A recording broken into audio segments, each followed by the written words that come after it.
ચલો કેમ છો વિદ્યાર્થી મિત્રો? આજે આપણે ધોરણ 6 માં ગણિતમાં ગયા લેક્ચરમાં આપણે ચેપ્ટર નંબર 5 પાયાના આકારોની સમજૂતીમાં ઘણું બધું જોઈ ગયા હતા. બરાબર છે કે એ સમજૂતી આપેલી હતી મેં જે CW માં લખવા માટે આપેલી હતી કે જો એટલી વસ્તુ તમને સમજાઈ ગઈ હશે તો આ દાખલા જે છે એ સાવ સહેલા લાગશે. એ જ વસ્તુ છે.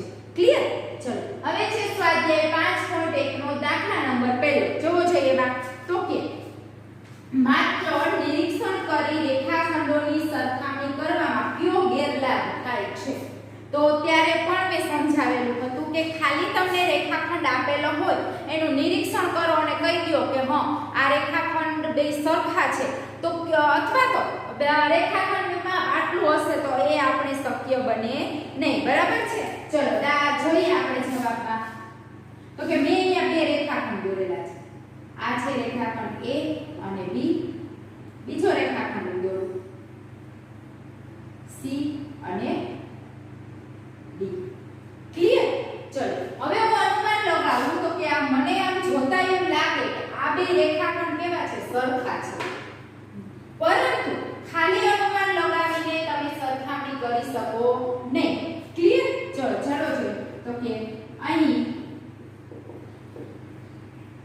રેખાખંડ AB અને CD દોરેલ છે. અનુમાન લગાવીને કહી શકાય કે આ બંને રેખાખંડ કેવા છે? બંને રેખાખંડ સરખા છે. પરંતુ તેનું માપન કરતા આપણે દ્વિભાજક અથવા તો સ્કેલથી ચલો માપન કરું છું તો કે માપન કરતા શું થાય છે? તો કે આ AB નું માપ કરું છું તો 24 સેન્ટીમીટર થાય છે, જ્યારે ચલો CD નું માપ કેટલું? 26 છે. ક્લિયર? તો કે માપન કરતા રેખાખંડ AB બરાબર 24 સેમી અને CD કેટલી થાય છે? તો કે 26 સેમી છે. બરાબર છે? 26 સેમી છે. એટલે કે જો અનુમાન લગાવીને આપણે રેખાખંડની સરખામણી કરીએ તો માપન ખોટું મળે છે. એટલે કે અનુમાન કરીને રેખાખંડનું માપન કરીએ તો માપન ખોટું આવે. તેથી માપપટ્ટી કે દ્વિભાજક વડે માપન કરવું. ચલો ક્લિયર? આટલી વસ્તુ માત્ર નિરીક્ષણ કરીને રેખાખંડની સરખામણી કરવામાં આવે તો ગેરલાભ થાય છે.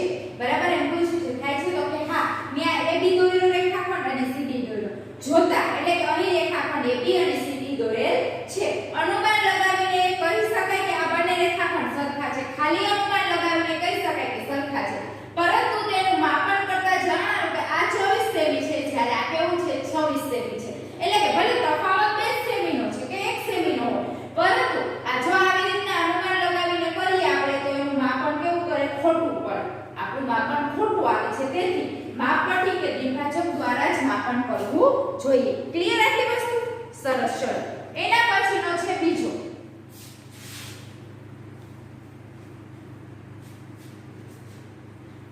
રેખાખંડની લંબાઈ માપવા માટે માપપટ્ટી કરતા દ્વિભાજક શા માટે વધુ ઉપયોગી છે?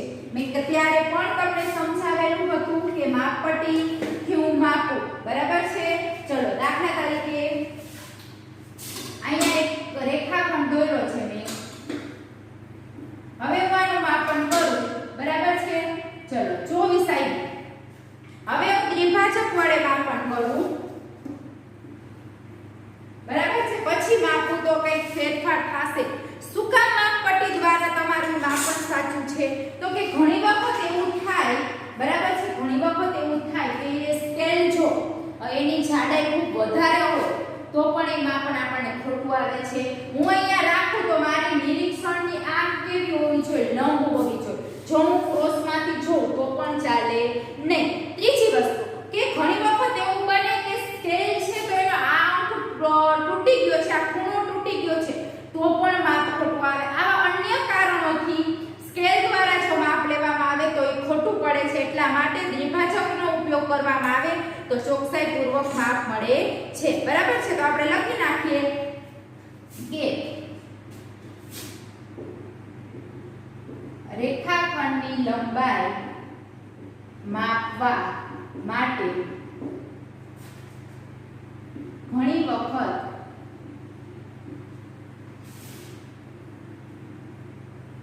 માપપટ્ટી વડે માપતા ચોક્કસ માપ મળતું નથી, કારણ કે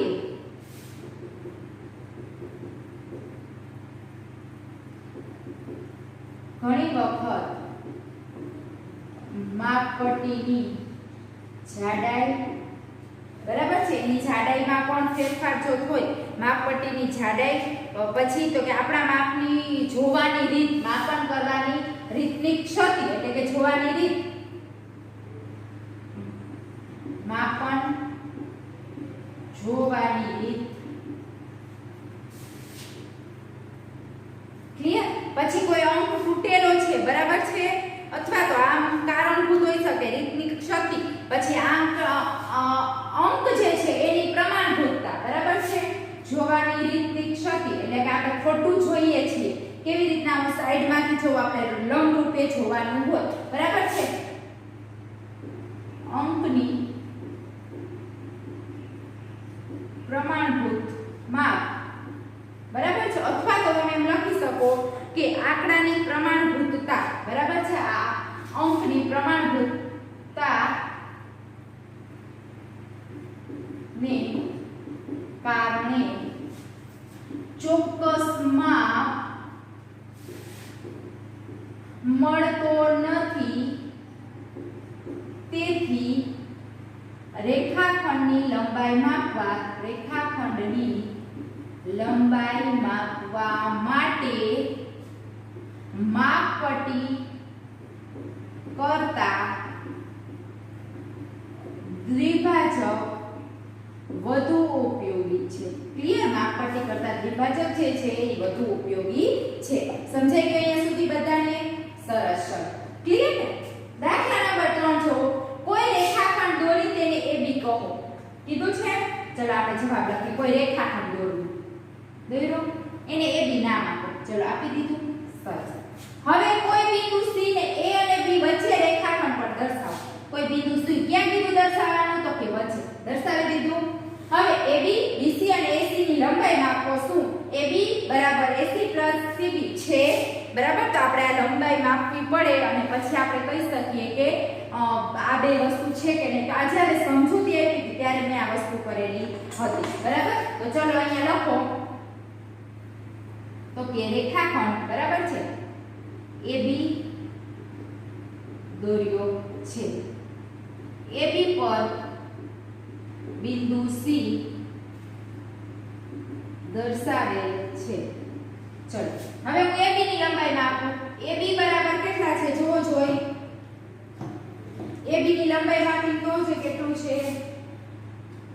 ચલો